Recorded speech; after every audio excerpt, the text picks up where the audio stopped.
Oo, siguro pagdating sa mga pasikot-sikot sa Senado kung paano nagiging batas ang isang panukalang batas. Eksperto diyan si Tito Soto. Grabe. Hindi natin ma-menos ang kanyang galing sa paggawa ng batas. Sa pagpapatawa. Ngayon, oo. Hindi rin natin pwedeng menosin na siya ay talagang magaling magpatawa. Hanggang ngayon nga nagpapatawa pa eh. Oh, di ba? Wala talaga tayong sound effects eh. Nakakalungkot naman. Pero nakakalungkot, attorney, ha, na parang lumalabas, mas magaling pa siya sa Supreme Yun Court. nga ang medyo napapailing tayo. Opo. Na sasabihin itong isang taon to. At saka bastos pa pagkasabi eh. Di ba? Parang ini-imply pa niya na where it is the law is clear, it needs no interpretation, sabi niya. Alam ng lahat ng first year law student diyan anong gusto niyang sabihin. Ayun. Mas magaling pa ang first year law student kaysa sa mga maestrado nito. Walang ganyanan. Pwede kang you can disagree without being disagreeable. Bastusan na ito, ina-undermine mo na yung confidence ng tao sa Supreme Court, Senate President. Wala pong ganyan. Noong kapag una nasasabihin mo, nakausap mo yung mga legal luminaries na sinasabi sa inyo, can you imagine, kahit common sense, kahit hindi ka abogado, alam mo, mali yung sinasabi sa iyo, sasabihin mo pa sa publiko na, sabi sa akin ng mga legal luminaries, pwede daw namin i-ignore yung desisyon ng Supreme Court. Sa planeta, tama yung opinion na yun na Mr. Soto. Di ba? Wala na, gulo-gulo na tayo pag ganyan. Kaya nga ngayon naman, mas magaling pa daw yung first year law student kaysa sa mga maestrado natin. Bago nagtataka siya, wala man lang daw dissenting opinion. Paano? Tama yung sa petition. Bago nagtataka daw siya. Huwag ka na magtaka kasi yun po ang desisyon ng ating Korte Suprema. Sabi po, kasi hindi nga siya, ginaya kasi niya si Dan Fernandez. Ayun. Yun ang kanyang idolo. Si Dan Fernandez sexy star yan di ba? Na naging komedyante nung siya ay naging congressman na. Di ba yung attorney Google, nag-Google siya, mas magaling pa siya sa akin bilang abogado. O siguro, aaminin ko, mas sexy siya sa akin. Kahit Mr. Sex appeal ako. Oh, yeah. Pero, yung sasabihin mo mas magaling ka sa akin sa batas, sasabihin mo pa, hindi naman kailangan maging abogado para magaling ka sa batas, may Google naman. Hindi po totoo yun, Mr. Soto. Wow. At kung sino pong inyong abogado na kinonsulta nyo, kung yan ay empleyado nyo, kung yan ay kinonsulta nyo para yan ang sabihin nyo at yan ang nagpayo sa iyo, ito ang sabihin mo, tanggalin nyo po yun kasi inilagay po kayo sa kahihiyan sa pinagsasabi nyo. Oh my God. Hindi po because sa Amerika pa kung saan nanggaling yung konsepto ng judicial power, sinabi na po sa Marbury versus Madison, it is ineluctably the power and the duty of the courts to say what the law is. At huwag nyo sabihin, hindi kailangan ng interpretasyon. Kasi, hindi nga malinaw, kaya nga nilinaw ng Korte Suprema kung anong procedure. Kayo tong magulo kasi hindi nyo sinunod yung batas. Wala pong bagong sinabi actually doon sa desisyon. Mamaya hihimayin natin yung desisyon na yan. Okay. Kasi kayo, ang nag-bend the law. Yung House of Representatives ang nag-bend the law. Yung mambabatas ay ang hindi sumunod sa batas. Sa unang nilang desisyon, ang Korte Suprema, non-constitutional yung pag-file ng or yung proseso ng impeachment laban kay Vice President Sara Duterte. Pero pumalag dito po si Tito Sen Soto, kaugnay nga po dito dahil sabi niya nag-overreach daw, sad day daw para sa mga constitutional law student at mga professor at imposible na raw po ang impeachment. Ano pong masasabi niyo ukol po dito, attorney? And take note, unanimous po yung desisyon ng Korte Suprema, hindi nagbago yung kahit isa man lang, walang nagbago ng desisyon nila nung una po, attorney. Well, may karapatan naman lahat tayo, pati mga senador, magsalita at magpahayag ng kanilang mga saloobin. So nakikita natin dito ay posible nga na ang Senate President ay medyo frustrated doon sa desisyon. So alam natin, baka naman may emotional investment siya doon sa outcome. Kasi hindi naman ito ang unang beses na ginagawa ng Korte Suprema na magklaro ng mga rules ng isang co-equal branch. Trabaho talaga ng Korte Suprema ang mag-decide ng mga issues of grave abuse of discretion pagka may violation ng karapatan doon sa saligang batas. So, ang tingin ko dun sa pagpupuntirya ng ating Senate President ay yung pagklaro ng mga rules kung saan halimbawa ang lahat ng modalities ngayon ng pag-file ng impeachment ay kailangan dumaan sa Committee on Justice. So, hindi ito ang rules ng 19th Congress. Sila mismo po ang gumawa ng mga rules na ito maaga pa lang sa termino nila. So, ibig sabihin, yung kaso ni VP Inday ay dapat dumaan sa Committee on Justice. So, nandun yon sa rule number 2. So, ngayon, sabi ng Supreme Court, dahil hindi naman pre-provide ng ng House yung pagliliwanag ng rule na yon, kailan aakyat ang modality na one-third vote, yung direct vote, sa Committee on Justice. Kasi ang pagkakaintindi ng karamihan ay kapag nakapag one-third vote ay pupunta na Senado yung impeachment. Ang sabi ng hukuman, ito yung pagkakataon kung saan ang Committee on Justice, i-determine lang nila kung naisakatuparan ang pag-observe ng due process doon sa pag-secure ng one-third vote. So, hindi naman po ito nanggaling sa wala. Pero kung magalit si SP, parang nagunaw na yata ang mundo. Siguro, iniintindi na lang ng karamihan na frustrated lang si Senate President. Pero yung mga observations niya na overreach at saka judicial legislation, malaking debate yan sa mga abogado, at karamihan ay sang-ayon sa ginawa ng Korte Suprema. Lalong-lalo na unanimous yung decision.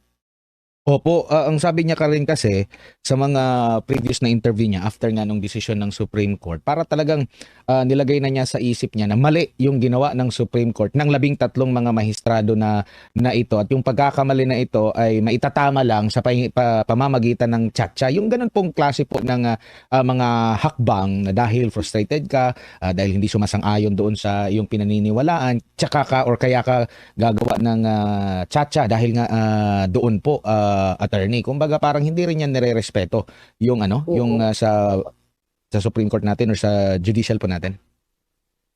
Well, in this case, oo, dahil nga ang ordinaryong mamamayan kapag frustrated, posibleng mag-social media, maglabas ng saloobin, minsan susulat ng letters to the editor, minsan, di ba, kakausapin mo ang mga kaibigan mo. Pero kapag ikaw ay isang legislator, gagawa ka ng paraan, masunod lang yung frustrations. So dito, nakikita natin, may form of balancing ang demokrasya natin. Sa ginagawa ni Senate President na maraming hindi sumasang-ayon, ay nakikita na nagpapakilala siya kung anong klase, anong turing niya sa kanyang pagiging legislator, nagagamit ito sa kanyang sariling pananaw or agenda, at ang demokrasya natin allows yung mga tao to also express their side at ma-express yung kanilang disagreement kay Senator Soto. Gayunpaman, kung pipilitin nila ang isang unpopular na stand, kumbaga magbabago ka ng saligang batas, ang basic charter ng ating buong sistema, para lang, dahil hindi ka lang sang-ayon sa isang desisyon ng Korte Suprema, then para itong, how do you call this, nakikita ng mga tao that this is the kind of legislator you are, and it will work possibly against him sa eleksyon. But on the other hand, kapag naman yung i-draft nila o yung pag-undertake nila ng pagbabago sa saligang batas ay labag rin naman sa sariling charter, hindi tama yung modality, o kaya hindi enough yung mga votes and so on, may corrective mechanisms rin. So, ang pinagtataka ko, bakit saligang batas kaagad ang gustong ibaguhin ni Senator Soto, samantalang ang sinasite ng Korte Suprema sa saligang batas ay yung mga karapatan at yung mga mismo kung ano yung nakalagay tungkol sa proseso ng impeachment. Ano ang gusto niyang ipasok? Diba? Bakit saligang batas? Maaari naman gumawa ng rules ang House of Representatives na mas nasasang-ayon sa tingin nila na paraan subject dun sa interpretation o dun sa opinion ng Korte Suprema dito sa kaso ni VP Inday. So, isa pa yun, medyo drastic yung gustong i-propose ni Senator Soto, at napaka-drastic na move, babaguhin mo ang saligang batas, hindi pa nila nasusubukan yung pag-draft halimbawa ng rules na masiguro na aayon kung gusto nila ng mas mabilis na paraan. Bukas naman ang Korte, bukas naman ang ating saligang batas sa that's really their job, is to make rules for their own operations and to execute yung mga provision ng saligang batas, at to execute din kung paano binasa ng Korte Suprema itong mga paraan na ito. Ang mahalaga lang ay ina-uphold nila ang karapatan ng mga respondent dito. So, tama po kayo, medyo drastic yung mga pinopropose ni Senator Soto, pero nakikita din naman ito ng electorate. Kumbaga ma'am, hindi tumutugma yung kanyang naging reaksyon. Mas naiintindihan pa kung 7-6 ang boto doon sa desisyon. Oo. kahit yung pag-file ng motion for reconsideration, makikita ninyo, bihirang-bihira po yung may mag-file ng motion for reconsideration kapag unanimous na yung boto. Kasi ang kailangan mong ma-persuade ay mayorya pa rin. Hindi man lang tama kayo sa obserbasyon ninyo. Kahit isa, walang nagbago ng opinyon. May mga kinlaro lang, may mga dinagdag ang Korte Suprema, pero wala tayong nakikita, may nagbago ng posisyon. Ito yung dapat yata iniintindi ni Senator Soto. Masyadong severe yung paglalabag doon sa karapatan ng respondent ni VP Inday. At masyadong extreme din yung actions ng House of Representatives. Kasi nandun na sila sa punto na ang mga congressman posibleng hindi lahat nakabasa ng reklamo. Hindi nabigyan ng kopya ng ebidensya yung mga kongresista. Ano ang binobotohan nila kung hindi man lang nila alam kung ano ang nilalaman ng reklamo? Ito ang medyo outraging, nakakaantig na ng puso at nakakagalit. What were they voting for kung hindi man lang nila nakita yung reklamo at yung ebidensya? So, pag may mga ganitong mga pagkakataon, of course, papasok ang Korte Suprema dyan. Kasi this is the first time na ganito ka blatant at kitang-kita natin yung paglalabag ng karapatan ni VP Inday sa due process. Kahit si VP, hindi siya nabigyan ng pagkakataon na sumagot o mag-explain. Alam natin sa saligang batas, may tinatawag na procedural due process. Kailangan binigyan siya ng kopya ng reklamo. Kailangan binigyan siya ng pagkakataon i-explain. Kung hindi rin lang narinig ng mga kongresista yung explanation, uulitin ko yung tanong, what were they voting for? Wala kang kopya ng reklamo, wala kang kopya ng ebidensya, hindi man lang sila rin nakapagtanong kay VP o ipaliwanag mo nga to o anong nangyari dito. Walang ganon. Very, very basic yan sa ating saligang batas. So, kung hindi umabot dun sa punto na ang House of Representatives ay nagpakita ng ganitong klaseng disrespect para sa karapatan at hindi dapat natin kinakalimutan ito or at least yung perceived disrespect na naipakita nila ng ganito, hindi po magiging ganyan ang ruling ng hukuman. They only step in at ganito ang nagiging desisyon kapag medyo extreme din yung behavior na hinaharap sa kanila. So I think that if anybody here is to blame, ano yung titignan ninyo na punot dulo nito? It's the actions of the House. Isipin ninyo, ang claim nila dumating ang 4th impeachment complaint ng February 5 and within the day nakapag-plenaryo, within the day nakapagboto. So how is this not going to be questioned? O bukod pa dyan, ang dami pang ibang maaaring i-discuss. Halimbawa, yung kanilang interpretation kung ano ang isang session day. Ang sinasabi ng iba, nagbago. Kung sakasakaling ito na ang interpretation ng House of Representatives, one session day daw can be several calendar days. Kasi at the end of the session day, sinususpindi lang daw ang session. So, posibleng 5 araw is one session day. Ang sabi ng hukuman, hindi pwede. It must be read in the ordinary sense of its meaning. Kasi kung masyadong mahaba ng ganyan, masyadong malapad ang discretion ng Kongreso and could possibly be manipulative. So in this case, nakikita natin that yung paggalaw ng Korte Suprema ay nasa loob pa ng reason, may logic, may reason at naaayon pa rin sa batas. And again, ang impetus niyan, ang tumulak sa isang desisyon na siguro ang perception nga ay hugely controversial is because of what happened on February 5, 2025. Meron tayo sa kasalukuyan dito sa ating bayan. Kamakailan lamang ay lumabas na ang desisyon ng Korte Suprema ukol sa motion for reconsideration na final ng House of Representatives ukol doon sa unang impeachment case ni Sara Duterte. Sinabi kong una dahil tila naghahanda na sila doon sa pangalawa nila. But the important thing that we will discuss here today is yung umuugong na nausap-usapan tungkol dito sa mga naging comment ni Senator Tito Soto as Senate President laban dito sa naging desisyon ng Korte Suprema. At marami siyang mga maanghang na pahayag at tila ba hindi umaakma doon sa kasalukuyang sitwasyon ng Pilipinas at it is an expression of utter disrespect to the co-equal branch of government, breaking a traditional protocol on mutual respect sa mga ahensya o departamento ng ating pamahalaan. Ang kritisismo ni Tito Soto ay tila pagbatikos sa independence, sa wisdom, and legal acumen ng ating mga mahistrado sa Korte Suprema. And this is coming from someone who is not even a lawyer. At para bang ako'y nakikinig sa mga diskurso, hindi ng isang Senate President o ni Senator Tito Soto, but ni Senator Tito Escalera, na graduate ng One Bull University. Kaya maraming mga abogado ang nag-react sa kanya sapagkat tila yung kanyang desisyon, ang kanyang posisyon na batikusin ang desisyon ng Korte Suprema ay base lamang sa kanyang payak na kaalaman kasi hindi naman talaga siya abogado at hindi umaakma ito sa mga legal jurisprudence at sa mga nakasaad sa ating konstitusyon. Unang-una, well, the Supreme Court ay hindi ka dapat magtaka kung bakit unanimous ang desisyon. Hindi ito ang unang desisyon ng Korte Suprema na unanimous ang kanilang desisyon. Marami na naging desisyon in the past ang Korte Suprema, especially in questions of law, na unanimous ang kanilang desisyon. So, huwag kang magulat tungkol dito. Because ito lang naman ay motion for reconsideration. Ibig sabihin nito, ay nauna na sila nagbigay ng desisyon. So, kung hindi nagbagong isip nila tungkol sa unang desisyon nila, ay palagi ko ay nararapat lang naman dahil wala namang bagong impresenta. All that was raised with the House of Representatives are a rehash of their old arguments and a discussion on certain legal points. So, nasabi naman ng Korte Suprema, walang basihan.